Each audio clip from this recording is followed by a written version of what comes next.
Welcome back to Core Conversations, a CoreLogic podcast. I am your host, May Claire Bolton Smith, and I'm the Senior Leader of Research and Content Strategy with CoreLogic. In this podcast, we'll have conversations with industry experts about key topics from housing affordability to the impacts of natural disasters on property. For this episode of Core Conversations, we want to take a more global perspective and look at economic trends. With the onset of the global pandemic in March, much of the world undertook significant measures to help stop the spread of COVID-19, from mandating masks to complete lockdowns. And while this was helpful at protecting the health and safety of people, the economy took a hit. Today, I want to talk about the extent of this impact and how it differed between the US and Australia. And with that, I welcome two of CoreLogic's most influential researchers, Dr. Frank Notaff, Chief Economist, and Tim Lawless, Executive Research Director for Asia Pacific. Frank and Tim, thank you so much for joining me today on Core Conversations. Thanks, May Claire. Thanks, May Claire. I'm looking forward to the conversation here with Tim. Sounds great. So this is a first for us on Core Conversations to have two guests. So we'll be sure to get both of your thoughts today. But just to get us started, can each of you tell our listeners a little bit about yourself and your role here at CoreLogic? Frank, why don't we start with you? Sure. I'm Chief Economist at CoreLogic. And as you know, CoreLogic is America's largest provider of property technology and data analytics. I lead the economics team responsible for analysis, commentary, and forecasting in real estate, insurance, and mortgage markets. Fantastic. And Tim, what about you? Thanks, May Claire, and g'day, Frank. I've been at CoreLogic now for 13 years and been analysing Australian housing markets for about 20 years. My remit at CoreLogic is similar to Frank, is to look after research across both Australia and New Zealand, and also extending over to the UK as well. And I think as we go through the podcast today, we'll find that maybe surprisingly, some of our markets are very similar. That's great. So let's dive in. Can each of you start very high level on the broad overall impacts the pandemic has had on the economy? Frank, let's start with you since most of our listeners are in North America. For sure, yeah. And it's had a huge impact on the overall economy here in the United States. Let me illustrate by just what's happened here in the labor market. In February, before the pandemic hit, the unemployment rate was 3.5%, a 50-year low here in the U.S. And in 2 short months, by April of 2020, the unemployment rate had spiked to 14.7%, an 80-year high. And with that, 20 million Americans lost their jobs. They were out of work, and they were facing a huge income shock. In terms of overall GDP, gross domestic product, which is the typical economist's the measure of economic growth and activity, the economy shrank at a 31.4% annualized rate in just the second quarter of this year. So it was a huge hit on the macroeconomy. We've never seen that before. Wow, that's unbelievable. Thank you for that. And comparatively, Tim, what did you see in Australia? Well, after listening to Frank, I thought we were doing it tough here, but Australia hasn't been impacted as much. We've seen GDP come down by about 7% over the June quarter. So you can annualize that, and we're getting close to a 30-odd% drop in GDP through the quarter or annualized. But we've also seen households really reverting to savings, deleveraging. Consumption has dried up as well. We saw retail spending initially surged before the lockdowns as people stockpiled, but then absolutely plummeted.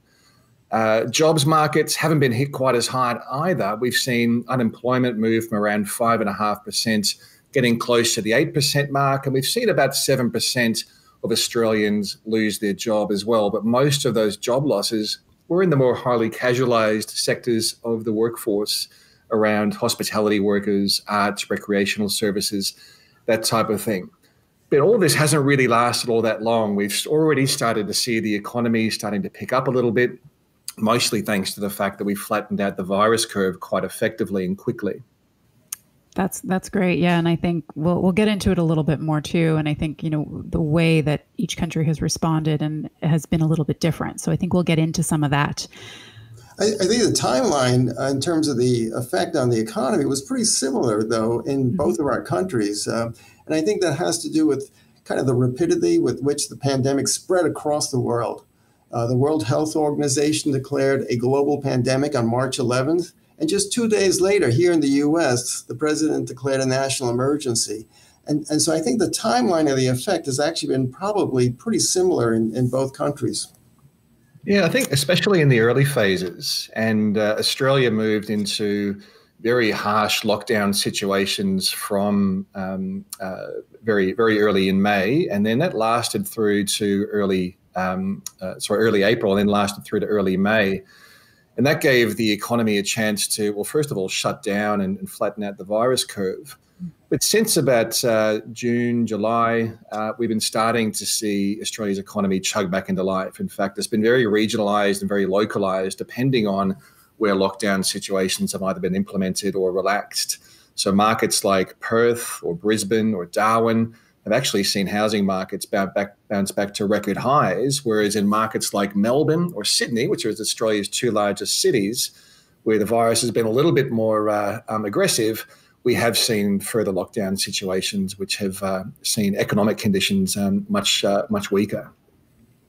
And that's interesting. That's a really good segue, Tim, of where I want to go next, is looking specifically at the housing market. So let's start with you. If we look at how is the housing market specifically played out through the last 8 or 9 months since the onset of the pandemic? If I cast my mind back to say March, when we were all thinking the sky was going to fall, our view was that housing prices would probably fall by around 10%. The reality is we've seen about a 2% drop in housing values from peak to what looks like a trough about a month and a half ago. And now we're starting to see housing values around the country either rise or at the very least stabilise. So the decline has been quite mild, to say the least. We've also started to see activity bouncing back quite quickly. So that's probably where we've seen a lot more volatility, is that home sales fell by more than a third between March and the end of April. And then as restrictions started to ease, we started to see activity coming back into the market. We started to see more new listings coming in the market. But maybe the most surprising thing is that buyer demand has really bounced back on the back of extremely low interest rates. And we're actually seeing more buyers in the market now than fresh inventory being added, which means that total stock levels are actually really tight. And that's probably one of the factors that's helping to support this new wave of price growth. Wow, interesting. So, Frank, was it similar here in the U.S.? Yeah, it's really so interesting, Claire, because what Tim described sounds so similar to what we've experienced here in the United States as well. And of course, we started off with a proliferation of shelter-in-place directives by local jurisdictions across the United States. Not everywhere in the U.S., but in various markets around the country. And, here in the U.S., kind of the first outbreak that was really recognized or recorded was up in the Northwest in Seattle. And then, of course, we had a big outbreak in the greater New York City area. There was an outbreak in New Orleans and so on around the country. And that's really what led to this proliferation in many jurisdictions of shelter-in-place orders. And likewise, we saw a big contraction in housing activity. And the timing just seems so terrible, because that's the start of our national spring home buying season. So the whole housing market, the real estate agents, are all ramping up in March to get ready for April, May, June, when we have usually the big boom in home sales and housing activity. But just as they're ramping up, that's when we had the shelter in place, the shutdown. Open houses were canceled in many places in the latter part of March. Sales fell sharply. They fell about 50% relative to the same week a year ago during the month of April. And we saw new listings just totally dry up. No one wanted to put list their home for sale during a pandemic. They didn't want strangers that they didn't know traipsing through their house. So it was really quite a dry up in activity. But just like Tim explained in Australia, we also had just an impressive rebound. Partly it was supported by the Federal Reserve here in the U.S., cutting interest rates to record low, unprecedented levels. And we've seen mortgage rates here in the U.S., similar to Australia, just fall to a record low level. Here in the U.S., as you know, the mortgage rate fell to below 3% for 30-year fixed-rate mortgages. And that's been a shot in the arm for home buyers. And we saw a sharp snapback in purchase activity toward the end of May, but then into June and throughout the summer months, with sales now running above the same level of 1 year ago. Wow, that's incredible just to see how quickly it bounced back. And I know that the whole market itself was looking like it could be quite dismal, and it's really, really been the opposite. So you talked a little bit about how the process of trying to purchase a home has changed a little bit with open houses being closed and such. In episode 1 of this podcast, we talked a little bit about the home buying process itself, and we got into some of those factors that could help during the economy. And I know here in the US, we talked about the CARES Act was brought in to help protect homeowners. Are there other pieces of legislation federally or locally that have stepped in to help? Fiscal and monetary policy really work together to fuel the recovery in the housing market. And I mentioned the Federal Reserve had already cut interest rates to record low levels. We saw mortgage rates below 3%, again, record low levels. And that was a powerful stimulus to get home buyers back into the marketplace. But in addition to that, we did have a very powerful fiscal policy expansion. With the CARES Act, there was a total of about $2 trillion of money pumped into the economy. Some of that was through the income tax refund for eligible taxpayers. Some of it was through the enhanced unemployment insurance payments for laid-off workers, the extra $600 per week for those workers who qualified for unemployment insurance. And then in addition, there was the Paycheck Protection Program, which was a series of loans to small businesses to maintain employment levels here in the U.S. economy. So those were really all important steps that really helped to pump a lot of money back into the economy, help maintain, to some extent, the income levels of families who were experiencing a huge income shock from loss of work, and also the lower interest rates, all working in concert to really help to support the rebound in housing activity. Wow, that's really promising to hear. Tim, what about in Australia? Did you have similar programs in place? It's actually strikingly similar. We saw the same monetary policy responses virtually instantly. At the moment, Australia's target cash rate's down at 0.1 basis points, so it's extremely low. We've seen mortgage rates move down to new record lows. The mortgage environment's a little bit different in Australia. Most borrowers would be on floating or variable rates rather than really long-term fixed rates. Anyone who's on a fixed rate, they're generally 3 to 5 years rather than 30 years. But those 3-year fixed rates are now getting down to the very low 2% range, even some with a 1 in front of them now. But outside of that monetary policy support, well, in addition to the other monetary policy support, of course, has been the first time ever we've seen quantitative easing coming out of the Reserve Bank. We've seen a term funding facility ensuring liquidity for Australian lenders to make sure there's plenty of credit available for those that want to lend at extremely low rates. And then from the fiscal perspective, we've seen the real focus has been on supporting jobs. So a JobKeeper program where, just as in the US, a lot of workers have been getting income supplements, or that actually goes via the employer. We've been seeing also a lot of stimulus directed specifically at housing, particularly housing construction.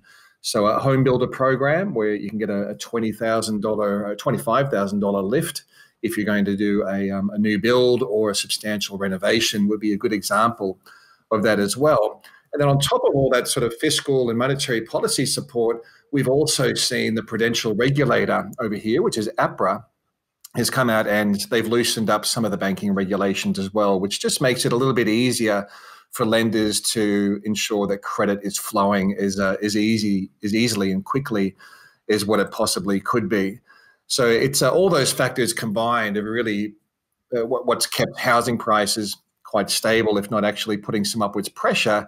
But a lot of those fiscal support policies now are starting to wind back. And this is going to be the real test of the marketplace over here, is how does it function and how do we see the trends at a time when there's less fiscal support in the market?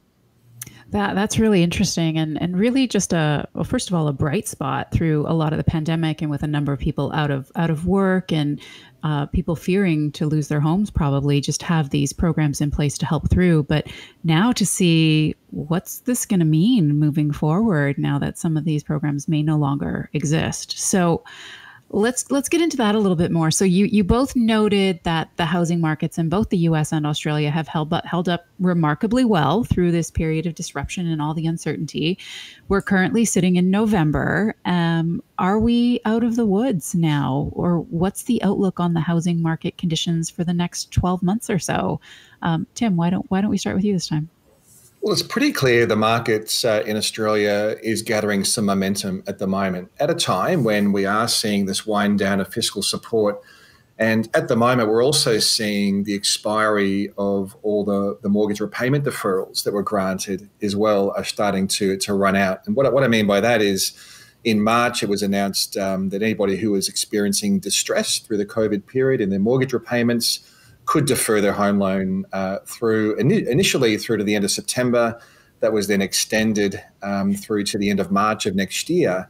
But through the end of September, we did see all the lenders moving through a 6-month check-in period. And I think the good news there is we are seeing more and more of those deferrals moving back into a repayment schedule now.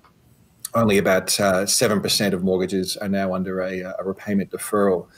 So it looks like the headwinds of more mortgage deferrals expiring or fiscal stimulus winding down are probably going to be outweighed by just the stimulatory effect of extremely low interest rates, economic recovery, improving consumer sentiment. And our view is we probably will see some further momentum building up in the marketplace. Definitely not moving into a boom, but coming into the second half of, say, 2021, we are expecting that there is going to be some broad-based growth in the Australian marketplace, simply because interest rates are going to remain at their very low levels, probably for the next 3 years. That's great to hear. So, Frank, what about here in the U.S.? Well, we've had a really strong rebound in the housing market, and that's been also reflected not just in home sales, but with a quickening in home price growth. So we've seen in our CoreLogic Home Price Index here for the U.S. that annual home price growth has really gone up pretty significantly over the last few months. Now, that's partly because inventory for sale on the market has shrunk a great deal. Inventory for sale is down about 25% from the same time a year ago. And that's one reason we've seen this acceleration in price growth. However, I think that acceleration in prices is just temporary. And as we get into 2021, we're expecting some slowdown in price growth. And over the course of 2021, our forecast for the national home price index for the U.S. is just for a pretty flat price growth, a little bit above zero, but between 0 and 1% in terms of price growth for the year as a whole. So a much more of a slowdown. And I'll tell you why. Partly it's because the unemployment rate remains really elevated here in the United States. So even in September, the unemployment rate was 7.9%. That was more than double what it was in February before the pandemic. So there are many workers who are still unemployed and unemployed for an extended period of time. And it's going to take a long time for some of those people, especially in industries and occupations that have been hit hard by the pandemic, such as travel, tourism, entertainment, to get back to work and to start to repair their own personal finances. So that's going to be an ongoing drag on further housing demand. And of course, for many of those borrowers who've been impacted by the pandemic recession and who have mortgages, we've seen a huge spike in delinquency rates.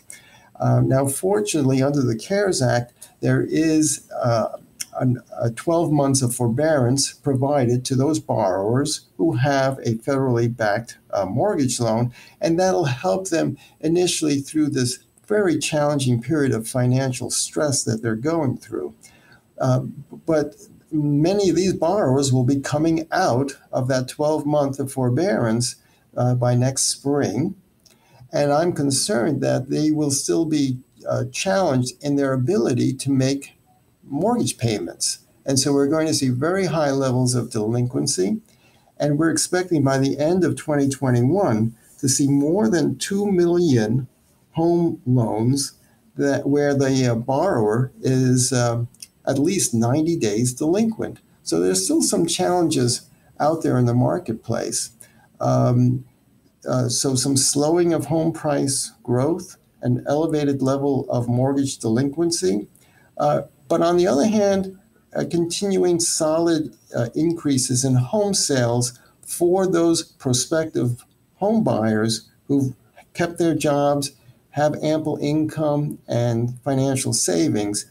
They'll be looking forward to buying in the market because mortgage rates will continue to be really, really low. We expect mortgage rates to remain below 3% for 30-year fixed rate loans pretty much throughout 2021. It's such an interesting situation to be in with mortgage rates being so low and the housing market staying pretty strong, even though there's less inventory available. But those concerns you brought up are real challenges and are concerns. And I think, focusing on some of those concerns, we're just now heading into what some researchers are calling the second wave of the virus. Do we think that this is going to throw us back into a similar situation that we saw in March, or are we going to be spared from the big impact that we initially saw back in March? Wow, that's the $1 billion question, I suppose. There is so much unknown, unprecedented, and uncertain with the pandemic, and how to what extent the second wave will impact all of us. Well, one thing that is true now is that I think the medical community is better prepared. They do have some treatment protocols available to help. And we know as a population that wearing masks and taking certain precautions will definitely alleviate the spread of the virus. There was so much that was unknown when the pandemic started. And so we're smarter now. We don't have a vaccine quite yet, but we are smarter, and I think we know what we should do to help to moderate spread of the virus. Still, there's a lot of uncertainty out there, so that's what makes it really hard to predict how the economy and how the housing market will perform. Yeah, you brought up a lot of really good points there, and I think it is good that we've learned from this first round of the pandemic, and we are smarter approaching certain things. Tim, what do you think in Australia? Is it similar? Do you think we're getting there, but there's a lot of unknowns? Well, the uncertainty is palpable, that's for sure. And that risk of the virus re-emerging is always there in the background until we have a vaccine. We know from the second wave that Melbourne went through just recently here in Australia that it was very similar to the first wave. It was an economic shutdown in many ways. Households were virtually locked down for a bit more than a month. And we saw that reflected in both economic activity, in retail activity, and in housing market activity, which virtually stalled through that period. So it definitely shows that the outcomes or the outlook for the housing market and the economy are intrinsically interlinked with the outcomes for the virus. And if we all do the right thing and keep a lid on the virus, that's the best way to ensure recovery. Yeah, that is, we hear that with so many things. If we all just do the right thing, we can try and get the virus under control, and every part of our lives can try and be whatever normal is again. So I guess just as we close off today, is there any key points that you'd like our listeners to take away really about what the impact this pandemic has had on the state of the economy? Frank? Well, one, it certainly has had a significant impact on the labor market and economic performance. But I do want to mention that I do think the economic recovery that we're in right now will continue in 2021, and we'll see the unemployment rate gradually move lower. We're not going to be back to pre-pandemic levels anytime soon. I think that's not going to come till 2022, but the overall economy will improve. And then secondly, we've seen this record low level of mortgage rates.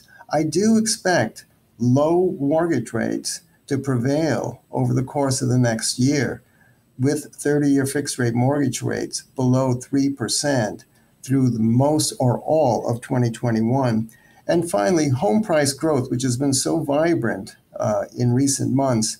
I do expect home prices to continue to rise in 2021, but at a much more modest pace. I think I think the rate of growth of home prices that we've seen in recent months really is not sustainable for the longer term. So we will see some moderation in price growth.